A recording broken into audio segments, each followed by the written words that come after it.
പിതാവിൻ്റെയും പുത്രൻ്റെയും പരിശുദ്ധരുവിയുടെയും നാമത്തിൽ ആമേൻ.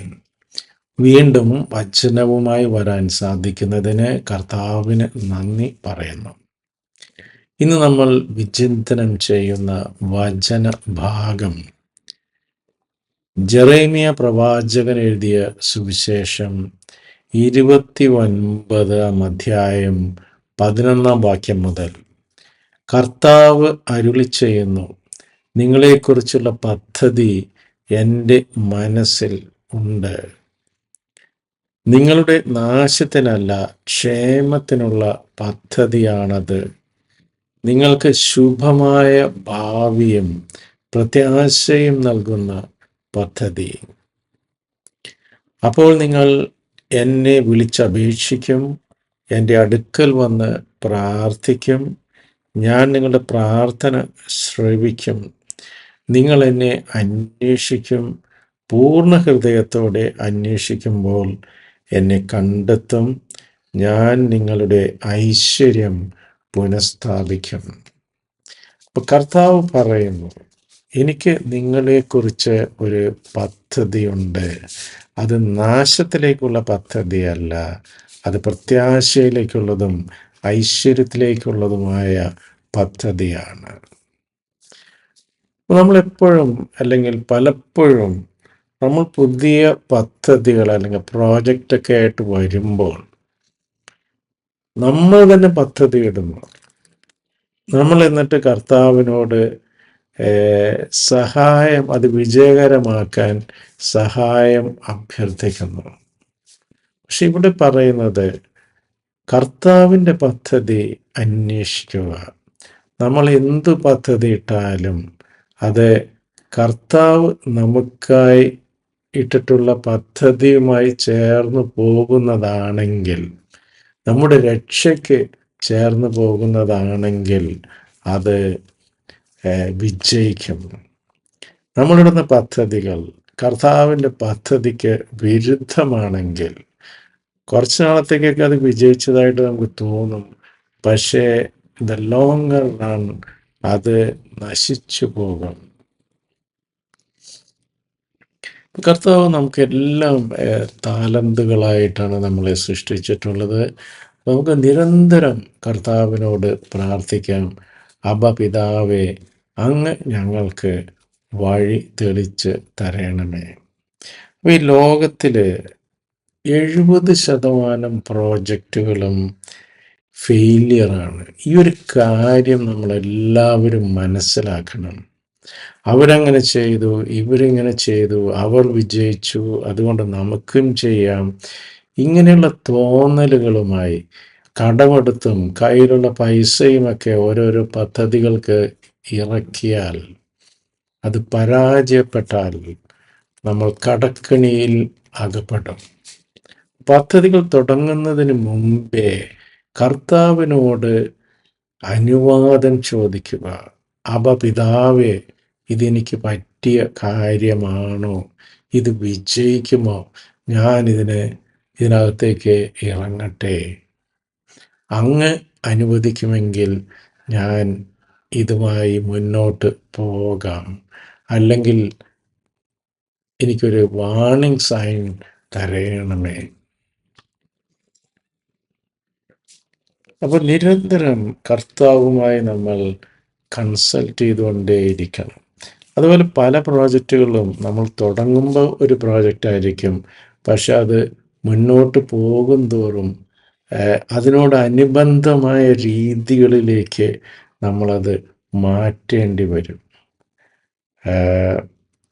പിവട്ടിംഗ് എന്ന് പറയും. അതായത് ഇപ്പം നമ്മൾ ഒരു ബൈക്കിൻ്റെ ഷോറൂമാണ് തുടങ്ങുന്നതെങ്കിൽ ചിലപ്പോൾ അത് കുറച്ച് കഴിയുമ്പോൾ ബൈക്കിൻ്റെ വർക്ക്ഷോപ്പിലോട്ട് അത് ചിലപ്പോൾ മാറ്റാൻ സാധ്യത ഉണ്ടാകും. അല്ലെങ്കിൽ വെഹിക്കിൾ ലീസിങ് ബിസിനസ്സിലോട്ട് അത് മാറ്റാൻ സാധിക്കും. അപ്പോൾ ഇതിന് നിരന്തരമായ കർത്താവുമായിട്ടുള്ള ഒരു സമ്പർക്കം, കർത്താവിനോടുള്ള ഒരു അഭിപ്രായം ആരായൽ അത്യന്താപേക്ഷിതമാണ്. ഇപ്പം ഇപ്പം ഇന്ന് ക്രിസ്മസ്, പിന്നെ ന്യൂ ഇയർ വരുന്നു. പല പുതിയ പദ്ധതികളും നമ്മുടെ മനസ്സിലുണ്ടാകും. അപ്പോൾ പുതിയ പദ്ധതികൾ ഇടുന്നതിന് മുമ്പ് കർത്താവുമായി കൺസൾട്ട് ചെയ്യുക. അതുപോലെ തന്നെ അത് തുടങ്ങിക്കഴിയുമ്പോൾ അനുദിനം കർത്താവിനോട് അഭിപ്രായം ചോദിക്കുക. അബ്ബാ പിതാവേ, ഞാൻ ഏത് വഴിക്ക് പോകണം? അങ്ങനെ വഴി നടത്തണമേ. കർത്താവ് വഴി നടത്തുമ്പോൾ എല്ലാം വളരെ ഈസി ആയിട്ട് സംഭവിക്കും. നമ്മൾ വിചാരിക്കുന്നതിനേക്കാളൊക്കെ അധികമായി അത് വിജയിക്കും. അത് നമ്മളെ ഐശ്വര്യത്തിലേക്ക് നയിക്കണം. ഈ പ്രോജക്റ്റ് മാനേജ്മെൻറ്റ് നമ്മൾ പഠിപ്പിക്കുമ്പോൾ ഒരു ചോദ്യം അതിനകത്തുണ്ട്. എപ്പോഴാണ് ഒരു പ്രോജക്റ്റ് അല്ലെങ്കിൽ ഒരു പദ്ധതി പരാജയപ്പെടുന്നത്? ആരംഭത്തിലാണോ, മധ്യത്തിലാണോ, അതോ അവസാനത്തിലാണോ? പ്രോജക്റ്റുകൾ പരാജയപ്പെടുന്നത് അത് തുടങ്ങുന്ന സമയത്ത് തന്നെ അതിൻ്റെ വിധി നിർണയിക്കപ്പെട്ടിരിക്കുന്നു. അപ്പോൾ ഒത്തിരി റിസ്കുകളുള്ള ഒരു കാലഘട്ടത്തിലൂടെയാണ് നമ്മൾ കടന്നു പോകുന്നത്. ആർട്ടിഫിഷ്യൽ ഇൻ്റലിജൻസ് അങ്ങനെ വരുന്നു. അത് ഒത്തിരി ജോലികൾ ഇല്ലാതാക്കുന്നുള്ള കാര്യം ഉറപ്പാണ്. ഇന്ന് ഗൂഗിൾ അനൗൺസ് ചെയ്തിരിക്കുന്നു, കുറേ മാനേജേഴ്സിനെ പറഞ്ഞു വിടുക, മാനേജേഴ്സ് ജോബ്സ് അത് അവർ വേണ്ടെന്ന് വയ്ക്കുകയാണ്. അപ്പോൾ കുറേ മാനേജേഴ്സിന് ജോലി പോകും. അപ്പോൾ ആർട്ടിഫിഷ്യൽ ഇൻ്റലിജൻസ് ഒരു സൈഡിൽ വരുന്നു. ക്ലൈമറ്റിൻ്റെ ഇമ്പാക്റ്റ്, കാലാവസ്ഥ വ്യതിയാനം വേറെ, അങ്ങനെ വിലക്കയറ്റങ്ങൾ, യുദ്ധങ്ങളുടെ കിംവദന്തികൾ, മഹാമാരികൾ, ഇങ്ങനെ അതുപോലെ കറപ്ഷൻ, ഇങ്ങനെയുള്ള ഒരു ലാൻഡ്സ്കേപ്പിലൂടെ വേണം നമ്മൾക്ക് നമ്മുടെ പദ്ധതികൾ നയിച്ച് വിജയത്തിലെത്തിക്കുവാൻ.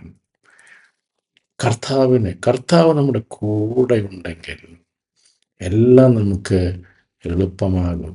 പക്ഷെ ഒരു കാര്യം നമ്മൾ മനസ്സിലാക്കണം, ചില പദ്ധതികൾ നമ്മൾ എത്രയൊക്കെ ശ്രമിച്ചാലും മുന്നോട്ട് പോവുകയില്ല. അപ്പോൾ മനസ്സിലാക്കണം, കർത്താവാണ് പ്രവർത്തിക്കുന്നത്. ആ ബിസിനസ് അല്ലെങ്കിൽ ആ പദ്ധതി നമുക്ക് നാശകരമായിരിക്കും. അതുകൊണ്ടാണ് നമുക്കത് എത്ര പ്രിയപ്പെട്ടതാണെങ്കിലും അത് മുന്നോട്ടെടുക്കാൻ കർത്താവ് അനുവദിക്കാത്തത്.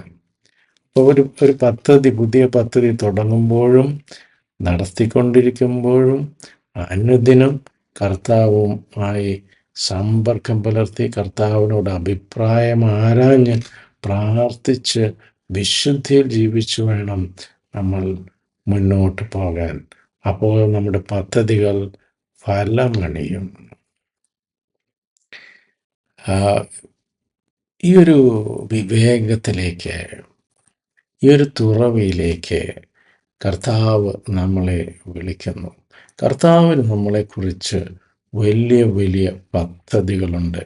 നമ്മുടെ പദ്ധതികൾ ആ പദ്ധതികളുമായി ചേർന്ന് പോവുകയാണെങ്കിൽ അവ വിജയിക്കും.